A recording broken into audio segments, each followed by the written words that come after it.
Film की शुरुआत में हम एक मेटेरॉइड को आसमान से एक पहाड़ी जगह में गिरता हुआ देखते हैं, जिसके बाद सीन कट होकर हमें जंगल के अंदर एक हिरण को दिखाया जाता है, जिसका अब एक सींग बुरी तरह जख्मी हो चुका था। ये हिरण अभी तक शॉक में था कि उसके साथ क्या हुआ कि तभी हमने पीछे से उसकी तरफ एक टेंटिकल को बढ़ते हुए देखा। उस टेंटिकल के ऊपर छोटे छोटे और भी कई टेंटिकल थे, जो हिरण के ऊपर हमला कर देते हैं और उसे मार देते हैं।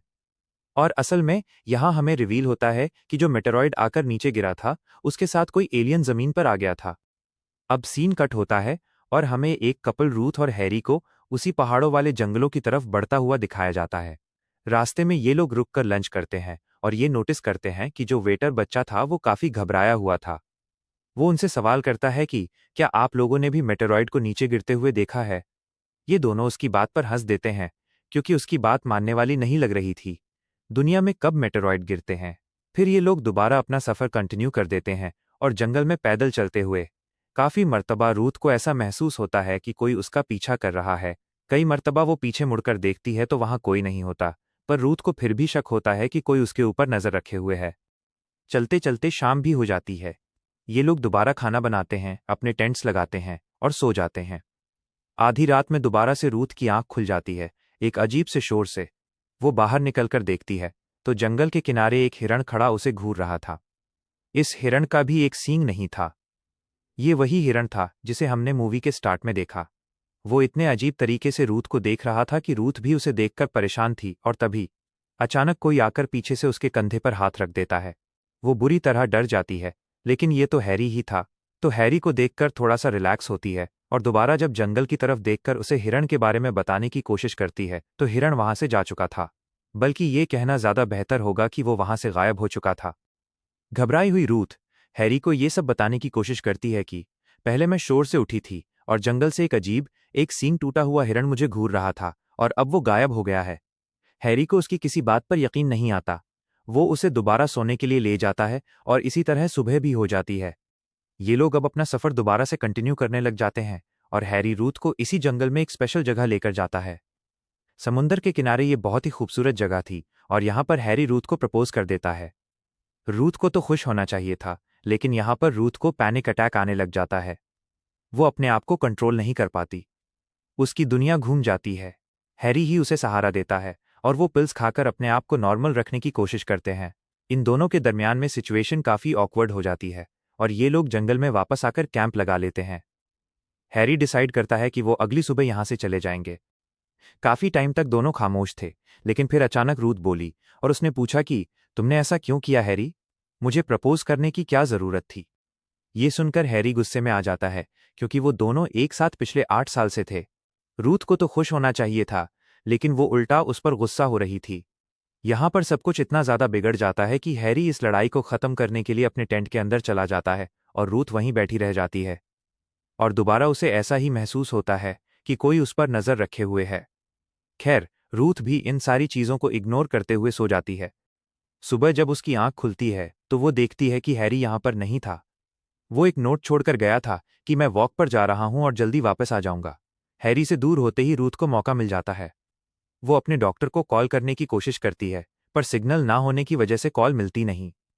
सिग्नल ढूंढते हुए वो एक ऐसी जगह पर पहुंच गई थी जहां उसे वही हिरण मरा हुआ मिलता है जो मूवी में बार बार दिखाई दिया है। अजीब बात थी, मरने के बाद ये हिरण पूरी तरह किसी ब्लैक कलर के लिक्विड से ढका हुआ था और उसका मुंह ऐसे फटा हुआ था कि जैसे छुरी से किसी ने उसके मुंह के 2 टुकड़े किए हों। इसे देखकर रूथ बहुत ज्यादा घबरा जाती है।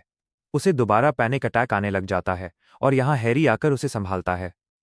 रूथ बताती है कि वही हिरण है जो मुझे घूर रहा था। हैरी उसे संभालता है और कहता है, रूथ ऐसा नहीं है। इस जंगल में बहुत सारे हिरण हैं और इसकी लाश को देखकर ऐसा लग रहा है कि इसे मरे हुए काफी महीने हो गए हैं। जरूर ये किसी बीमारी की वजह से मरा होगा, इस वजह से इसके ऊपर ये ब्लैक लिक्विड है। ये लोग अपने कैंप में आकर जंगल से रिलेटेड बुक से और भी इन्फॉर्मेशन निकालने लगते हैं और हैरी इस बात को कंफर्म करता है कि जरूर वो हिरण अपनी किसी बीमारी की वजह से मरा है। हैरी उसे ये भी यकीन दिलवाता है कि यहाँ पर कोई खतरा नहीं है और वैसे भी मैं यहाँ पर तुम्हें कुछ भी होने नहीं दूंगा। अब हैरी रूथ के लिए खाना बनाने लग जाता है और रूथ खुद वॉक पर चली जाती है। वॉक पर चलते चलते उसे एक केव गुफा नजर आता है। इस केव के सामने आते ही उसे एक अजीब सी फीलिंग आई, जैसे ये केव उसे अपने अंदर आने पर मजबूर कर रहा था। वो केव के अंदर चली जाती है और उसे केव के अंदर एक जगह ब्लू कलर का लिक्विड नजर आता है जो चमक रहा था। इससे पहले कि रूथ उस लिक्विड को टच कर पाती, यहाँ पर कोई आ जाता है जिसे हमें नहीं दिखाया जाता, लेकिन उसे देखकर रूथ जोरदार चीख मारती है और सीन यहाँ से शिफ्ट हो जाता है। दूसरी तरफ हमें हैरी को दिखाया जाता है, जो काफी देर से रूथ का इंतजार कर रहा था, लेकिन जब घंटों गुजरने पर भी रूथ वापस नहीं आती तो वो उसे ढूंढने निकल जाता है और जंगल में उसे रूथ मिल भी जाती है। लेकिन अब उसका बिहेवियर काफी ज्यादा अजीब हो चुका था। हैरी ये चीज अच्छी तरह नोटिस नहीं कर पाता और उसे अपने पीछे पीछे चलने को कहता है। रूथ उसकी बात इस तरह मानना शुरू कर देती है कि जैसे वो उसकी कोई रोबोट हो। उसके चेहरे पर इस टाइम कोई एक्सप्रेशन नहीं था। आधी रात में जब दोबारा हैरी की आंख खुलती है तो वो देखता है कि रूथ वहां पर नहीं थी। वो डर जाता है। लाइट लेकर वो बाहर रूथ को ढूंढने के लिए जाता है तो एकदम से रूथ उसके पीछे आ जाती है। उसके हाथ में हैरी का ही चाकू था, जिसे देखकर हैरी घबरा जाता है और उससे पूछता है, ये चाकू लेकर तुम क्या कर रही हो? रूथ जवाब देती है कि मुझे जंगल में से जानवरों की आवाजें आ रही थीं। मुझे लगा कि कोई जानवर हम पर हमला करने वाला है, इसीलिए मैं चाकू लेकर उसे मारने आई थी। हैरी इधर उधर देखता है, यहाँ कोई जानवर नहीं था, इसीलिए वो अपना चाकू लेकर रूथ को वापस अपने कैंप के अंदर ले आता है। हैरी तो सो जाता है, लेकिन कैंप के अंदर हम देखते हैं कि पूरी रात रूथ ने आंख तक नहीं झपकी थी। सुबह हो जाती है। हैरी दोबारा रूथ के लिए खाना बनाने लगता है और रूथ एक चेयर पर बैठ जाती है। हैरी काफी ज्यादा उससे बात करने की कोशिश करता है, पर रूथ बिल्कुल खामोश थी। हैरी भी आखिर चुप कर गया और काफी देर बाद खामोशी को दोबारा रूथ ने तोड़ा। वो कहती है, आई एम सॉरी। मैंने जो तुम्हारे साथ किया, मुझे वो नहीं करना चाहिए था। मुझे तुम्हारा प्रपोजल एक्सेप्ट करना चाहिए था। चलो, दोबारा उसी जगह पर जाकर मुझे प्रपोज करो, जहां पर कल कर रहे थे। ये सुनकर हैरी खुश हो जाता है और उसे उसी जगह पर ले जाता है। दोबारा उसी तरीके से प्रपोज करता है और रिंग पहनते ही रूथ यहां पर एक बहुत ही घिनौना काम करती है। वो हैरी को ही यहां से धक्का देकर फेंक देती है और वो क्लिफ से नीचे गिर जाता है। पानी में नहीं गिरता, बल्कि पानी के अंदर ही एक पत्थर पे गिर जाता है, कुछ इस तरह से कि लग रहा था कि अब हैरी मर चुका है। इसके बाद रूथ यहां से भागने लग जाती है और भागते भागते अचानक से वो गिर भी जाती है। रूथ देखती है कि इसी जंगल में एक और कपल भी कैंपिंग करने के लिए आया हुआ था, जो रूथ को देख लेता है और उससे पूछता है कि तुम्हारे साथ क्या हुआ? तुम इस तरह क्यों भाग रही थी? तो रूथ बताती है कि मुझे कुछ भी याद नहीं है। उन्हें लगता है कि रूथ किसी मुश्किल में है। वो पुलिस को भी बताने का डिसाइड करते हैं, लेकिन जंगल में सिग्नल्स नहीं थे। वो रूथ को अपने साथ रख लेते हैं, ये डिसाइड करते हुए कि अगली सुबह होते ही वो शहर के लिए वापस निकल जाएंगे। इन लोगों ने काफी मर्तबा रूथ से पूछने की कोशिश की कि आखिर तुम्हारे साथ क्या हुआ है? तुम चुप क्यों हो? बात क्यों नहीं कर रही? लेकिन रूथ हमेशा खामोश रही और एकदम से फिर रूथ ने अपना चाकू निकाल लिया। ये दोनों डर गए। इन्हें लगा कि रूथ इन्हें मारना चाहती है, लेकिन रूथ इस टाइम सामने इशारा कर देती है। वहां हम देखते हैं कि हैरी आया था और वो इस तरह चलते हुए आ रहा था कि जैसे उसके साथ कुछ हुआ ही ना हो। मरना तो दूर की बात, उसके जिस्म पर एक खरोंच का निशान भी नहीं था। आखिर जब ये लोग भी हैरी को देख लेते हैं तो रूथ डरकर यहां से भाग जाती है और जो लड़का रूथ की मदद कर रहा था वो हैरी को रोकने के लिए उसके करीब जाता है, लेकिन हैरी अपने फिंगर में से एक चाकू निकालते हुए उसका हाथ काट देता है और उसके बाद उसे बुरी तरह काट भी देता है। उस आदमी की वाइफ भी डरकर रूथ के पीछे भागने लग जाती है और हैरी अब आराम से चलते हुए उनके पीछे आ जाता है। वो अब इस आदमी की वाइफ को मारने वाला था। रूथ जानती थी कि वो निकलकर उसे बचा सकती है। वो उसे बचाने के लिए बाहर निकलती भी है, लेकिन हैरी तो उसकी एक बात नहीं सुनता, बल्कि अपने हाथ वाले चाकू से पहले उसके मुंह के 2 टुकड़े करता है और फिर उसे मार डालता है। जिसके बाद वो उसी चाकू को पॉइंट कर देता है रूथ के ऊपर और उससे पूछता है कि तुम्हें मेरी सच्चाई कैसे पता चली? और यहाँ पर ट्विस्ट ये रिवील होता है कि इस टाइम रूथ के सामने जो हैरी खड़ा था वो असल में इंसान नहीं था, बल्कि एक एलियन बन चुका था। अब कैसे? किस तरह? इन सारे सवालों के जवाब रूथ उस एलियन के साथ साथ हमें भी देती है। वो बताती है कि जब मैं वॉक करने के लिए निकली थी तो मुझे एक केव नजर आया जिसके अंदर एक ब्लू कलर का लिक्विड था। उसी केव के अंदर मेरी अचानक नजर पड़ी हैरी की बॉडी पर। उसका भी वही हाल था जो उससे पिछले दिन उस हिरण का हुआ था। और उसी टाइम मैं समझ गई कि जरूर तुम इंसान नहीं हो, कोई और एंटिटी हो जो पहले हिरण का भेष लेकर मुझ पर नजर रख रहे थे और फिर तुमने हैरी को मारकर मुझ पर नजर रखना शुरू कर दी। असल में यहाँ पर जो एलियन है वो किसी का भी रूप ले सकता है, उसकी मेमोरी और फीलिंग्स के साथ साथ। अब रूथ उसे सोच में डूबा हुआ देखते हुए यहाँ से भाग जाती है। उसे बिल्कुल नहीं समझ आ रही थी कि वो क्या करे। उसे अब दोबारा से पैनिक अटैक्स आने लगे थे, जिसके लिए वो पिल्स भी लेती है। यहाँ पर आकर वो दोबारा वही चीजें सोचती है जो उसने उस एलियन हैरी की सच्चाई जानने के बाद की थी। केव से आने के बाद वो इतनी स्ट्रेस में थी क्योंकि वो बहुत ज्यादा डर रही थी। रात में जब उसके पास चाकू था, उसने हैरी को मारने के लिए ही उठाया था, पर वो हैरी को मार नहीं पाई थी। हैरी के साथ जब वो पूरी रात टेंट में थी, इसीलिए उसने 1 मिनट के लिए भी आंख नहीं झपकी, क्योंकि उसे लग रहा था कि हैरी के रूप में ये जो कोई भी है वो उसे नुकसान पहुंचा देगा। जिसके बाद उसने अगली सुबह उसे मारने का प्लान बनाया, और उसी प्लान के लिए वो उसे प्रपोज करने के बहाने क्लिफ पर ले गई और उसने हैरी को क्लिफ से नीचे गिरा दिया। लेकिन ये हैरी था ही नहीं। इंसान होता तो मरता ना, वो तो एलियन था, दोबारा से जिंदा होकर उसके पीछे पड़ गया। यहां हमें एलियन साइड की कहानी पता चलती है कि असल में ये एलियंस हर प्लैनेट पर जाते हैं। जो प्लैनेट इन्हें अपने लोगों के रहने के लिए सूटेबल लगता है, वहां पर ये अपनी कॉलोनीज को बुला लेते हैं और उन्हीं प्लैनेट्स पर रहने लग जाते हैं। अर्थ पर भी ये एलियन यही देखने के लिए आया था कि क्या ये प्लैनेट उन एलियंस के रहने के लिए सेफ है या नहीं।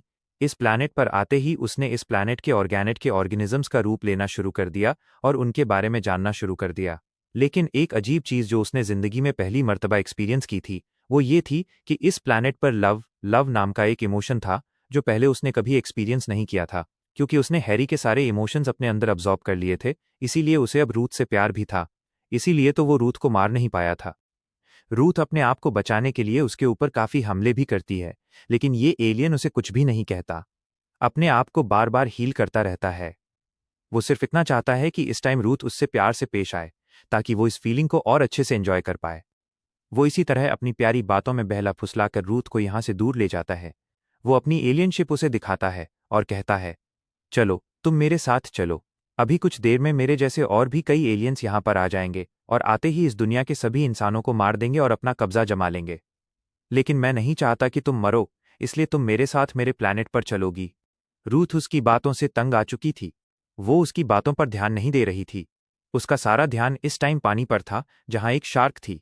उसके दिमाग में एक प्लान आता है, इसीलिए वो जल्दी से अपना चाकू एलियन की बॉडी में स्टैब कर कर पानी में भाग आती है। यहाँ एलियन की बॉडी से खून निकलने लगता है और खून की स्मेल सूंघकर शार्क फौरन से उसे पकड़ लेती है और मौका पाते ही रूथ जंगल की तरफ भाग जाती है।